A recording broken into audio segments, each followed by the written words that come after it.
Winter is coming. And no, this isn't a show about Game of Thrones. This is about what that dreaded phrase also means for Delhi residents. With smoke plumes on its periphery, winter is when Delhi becomes an environmental jail. Today, we aren't talking about seasonal issues like stubble burning either. We are talking about something permanent, the vehicular pollution, which makes up a major chunk of the total. And an obvious way to address it is to switch to electric vehicles as soon as possible. But replacing petrol and diesel-run vehicles with EVs is easier said than done. Or is it? Believe it or not, complex or slow as that transition might be, it has started. Delhi's Chief Minister Arvind Kejriwal, along with the Lieutenant Governor V.K. Saxena, on 5th September flagged off 400 electric buses. And if you think that's a big number, listen to this. जैसा मैं पहले कई बार बोल चुका हूं कि 2025 तक का हमारा लक्ष्य है। दिसंबर 2025 तक टोटल दिल्ली की सड़कों पे 10,480 बसें होंगी, जिसमें से 80% बसेस 8,280 बसेस इलेक्ट्रिक बसेस होंगे। Yes, you heard that right. A whopping 8,280 buses in 2.25 years. Now that's a huge promise. So we decided to check what's AK's plan to deliver, or if this is just a jumla. And for this, we caught hold of his trusted lieutenant for all things EV, Jasmine Shah. An IT Madras and Columbia graduate, he is also the Vice Chairperson of Dialogue and Development Commission of the Delhi government. Jasmine, thank you for talking to us. Thank you so much. My pleasure. You're somebody who's been closely associated with electric vehicles. And Delhi now officially is one of the cities, in fact, number one city when it comes to the number of electric buses which are on Delhi roads. So, and you want to take this number and multiply it by 10 within 2.25 years. So first of all, congratulations for this launch. How are you going to do this in 2.25 years? Well, I think impossible is nothing is the mantra we live by. But I must say that it sounds, obviously it is very ambitious, a growth of this kind. We are almost talking replacing the entire bus fleet of Delhi within a span of 2 to 3 years. But this has happened on the back of very careful planning and execution. And it all started back in 2020, right, when CM Arvind Kejriwal announced perhaps the most ambitious EV policy for any state in India back in 2020. And from then is when the entire movement, both electric buses, where today we are number one in the country, as well as the larger category of electric vehicles, where again today Delhi is the leading city. Right. 12% of all newly registered vehicles in Delhi are EVs, which is the highest in India. And this will go on till 2025. So it sounds huge, it is huge, but it has happened because of 5 years of relentless efforts. All right, that makes sense. But this is going to put a lot of pressure, immense amount of pressure on Delhi's electricity grid. What are the plans? What have you done in the background to ensure that the Delhi's electricity grid can handle it? Because this summer hasn't been very easy for Delhi when it comes to, electricity shortage, etc. Because I remember in the month of May, also in the month of April, the government had to sort of, warn that there could be, some kind of electricity shortage, although it did not come to the worst. But keeping all of that in mind, what have you done in the background to handle this? When 8,000 electric buses come in Delhi, our estimate is it will add another 540 megawatt of consumption. Right. But more importantly, it will add not throughout the city, it will add where the buses are going to be charged. Right. So we did a very careful mapping exercise. Currently, Delhi has around 57 bus depots. All of them are being electrified. I mean, the entire infrastructure there is being geared up so that buses can be charged. It also means that the upstream electricity grid at those locations are sufficiently strengthened so that they can take up the load. Another 13 bus depots, so 57 existing, 13 new bus depots are being constructed purely for electric buses. Totally, Delhi will have around 70 bus depots which will house these 8,000 buses. Right. So, these are things, as long as you carefully plan in advance, make sure your electricity grid is prepared, as well as you make sure that your power purchases going forward are taking care of it, because you don't want the scenario that power nahi hai. Today you see in many states, I mean, just look at around Delhi, Haryana or Uttar Pradesh. Right. In the peak of summer, 8 to 10 hour power cuts are routine, even in cities. And that's part of the reason is Their distribution grids are not ready, neither their power purchases have been planned to cater to that kind of a load. Right. So I think so far it's absolutely going on track. We have a year-on-year, summer-on-summer plan to make sure that the electricity grid works as we have planned, and I think we are very optimistic that Delhi is going to become, certainly 80% of our fleet will become electric by 2025, and at that point, today we are already number one in the country, but when we reach 8,000 electric buses, Delhi will become the city with the highest bus fleet in the world outside of China. I think China is a little ahead of us, but it's still a tremendous accomplishment for India that we have one city in India which is today almost ahead or is going to be number one in the entire world on an area where I think a lot of developed countries are now beginning to get their act together, which Delhi started back in 2020. Right, absolutely. So between 2020 and 2023, a lot of planning must have been done in the background, which is what you were referring to earlier. Just take us through what kind of considerations, concerns you had in mind, because great as this transition might be, it's very complicated as well. Yeah. So please just take us through that, planning phase. I just hope the nuts and bolts don't bore your viewers. But see, electric, we appointed a consultant. Yeah. And there was almost 1.5 years of detailed planning in terms of what would it mean to electrify our bus depots, as I said, grid strengthening. Yeah. What will it mean in terms of daily route? So another important fact is that every bus in Delhi typically runs around 200 kilometers a day. Okay. Now, at that time, electric buses were available only with around 100 or 125 kilometer charge. So if you fully charge it, it can run 125 kilometers. Right. But and these one would about 225 kilometers. Yeah, the ones that we have now. Right. So we realized, okay, then what does it mean? If we had decided to go electric back in 2016-17, it would have meant that we would get an electric bus, run it for half a day, then charge it for 5 hours. So what would commuters do for that time? So it didn't make sense at that time. It was around 1920 when we started seeing electric bus models that actually came with 300 kilometers, 250 kilometers range. Right. And we realized that even then we would need to provide charging grid and infrastructure at different points, but it was doable. Yeah. So routes planning had to be adapted to electric buses. The kind of technology in terms of maintenance that needed to be planned for the entire infrastructure around that. And the biggest thing was the charging infrastructure. These 70 depots, to electrify it and to strengthen the grid, it cost Delhi government around 1,500 crores. Right. So it was not an easy decision to take. It took after a year, two of trying to first getting a technical go-ahead from all the experts. Right. Can Delhi do it? Not at a scale of 100, 200 buses. If you look at all the cities in India, everybody is, क्या कहते हैं, वो बस चखना चाह रहे हैं. They just want to try it out. We had to make a commitment then, is this the future? If we have to address air pollution now and not 10 years later, can we go ahead and make a full commitment? Delhi government is, they're putting the money where their mouth is. Completely understood, because you're paying 90%. The Delhi government is going to pay 90% of the total cost. 10% will come in subsidies from the central government. There's a catch there. Out of the 8,200 electric buses, Delhi has committed to, and we are placing orders for all of these. Yeah.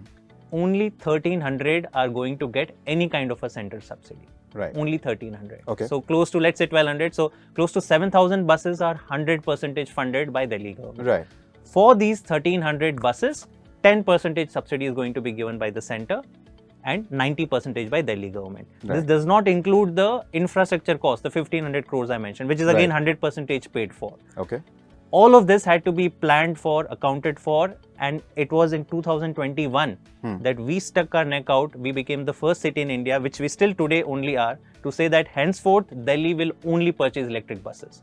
Only a few select cities globally like London, Paris, Los Angeles have made such a commitment. It means big if you come out in public and say that henceforth we will only buy electric buses. Today Delhi is the only city that has done that. Public vehicles, it was possible for you. You're doing it. You've committed. You've given a timeline, and you have already told us, how you intend to do it. But what about private vehicles? So this is where I think the larger vision that we articulated in our Delhi EV policy back in August 2020. We just finished 3 years of Delhi's EV policy. I think that comes into the play, because at that time we realized that just trying to address government fleets, be it cars or buses, is not sufficient. There are numerous studies that show that out of all the local factors of pollution, the contribution of transport is around 30-35%. Right? 1/3 is, let's say, transport. Right. And therefore, you'll have to go after private transport as well as public transport. And that is why, when Delhi EV policy was introduced, it had the most generous amount of subsidies for private vehicles. So far, only center used to give some sort of subsidies, but most states back in 2020, now I think many states have followed the footsteps that Delhi did.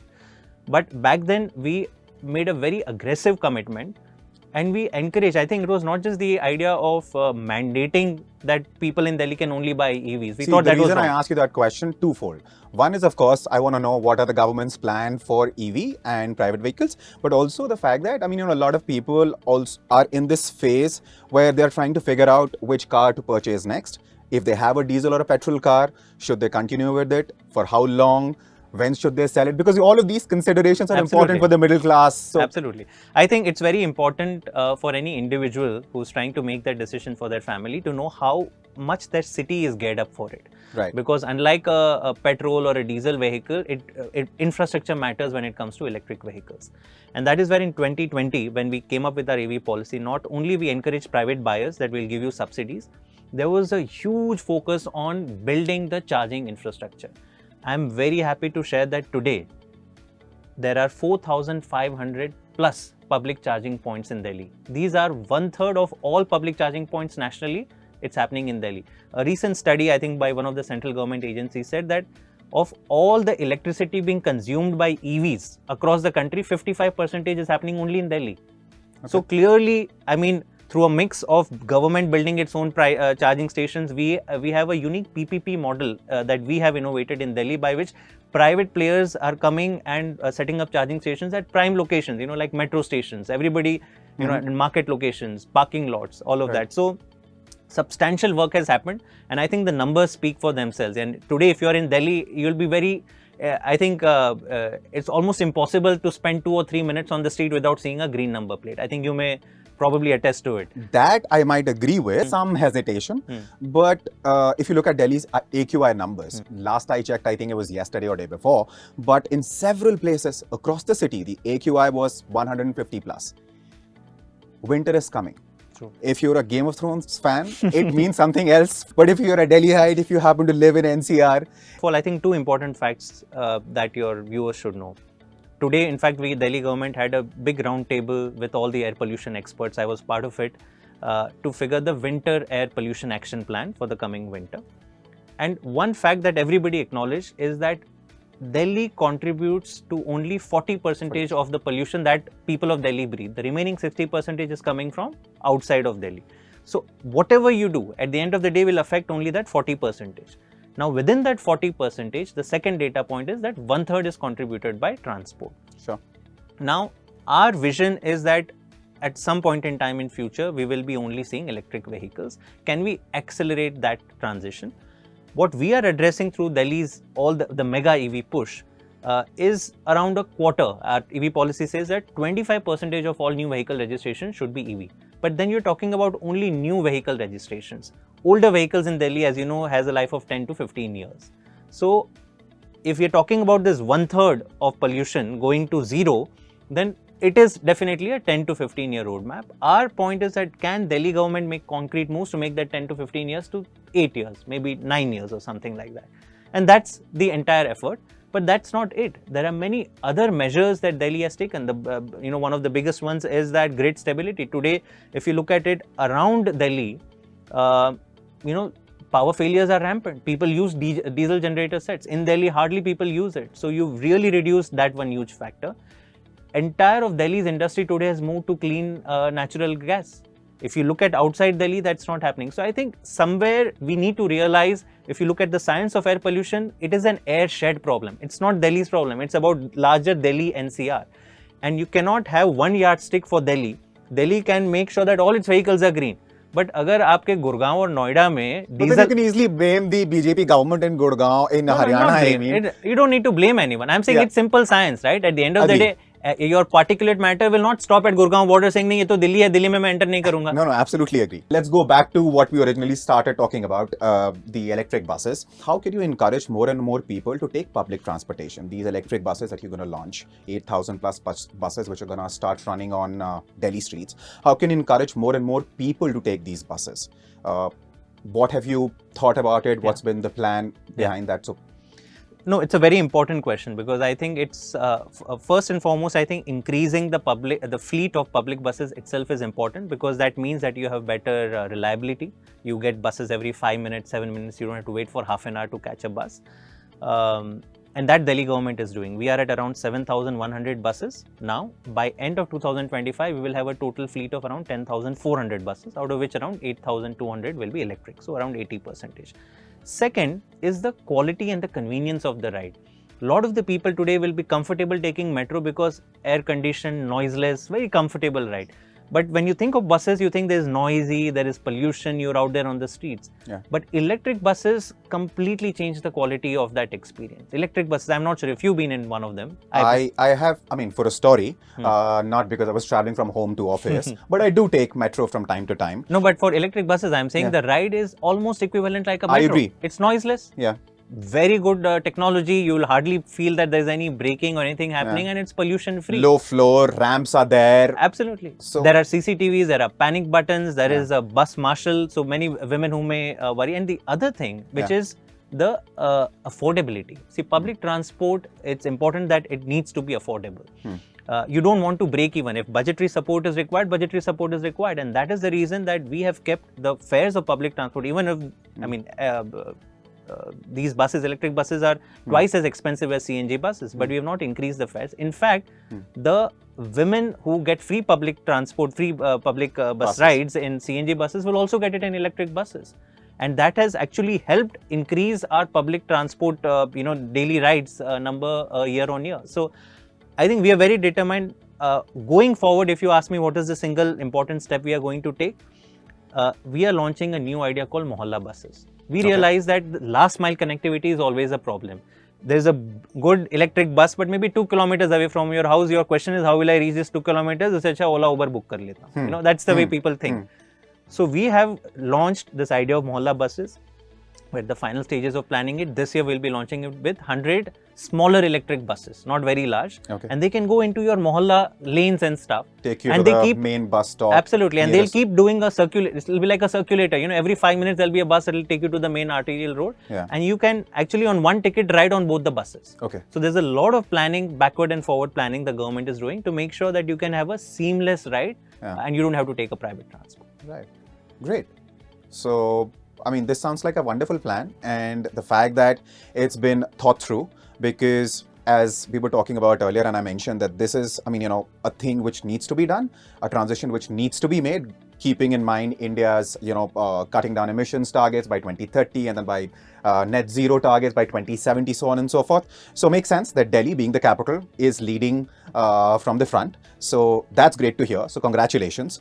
And hoping that you'd be able to sort of, hit your target by 2025, and we'll probably talk next then. Hopefully before that, but definitely then. And we'll schedule one on December 30th, 31st, 2025. Perfect. On that note. Thank you. Great talking to you, Jasmine. My Thank pleasure. You so much.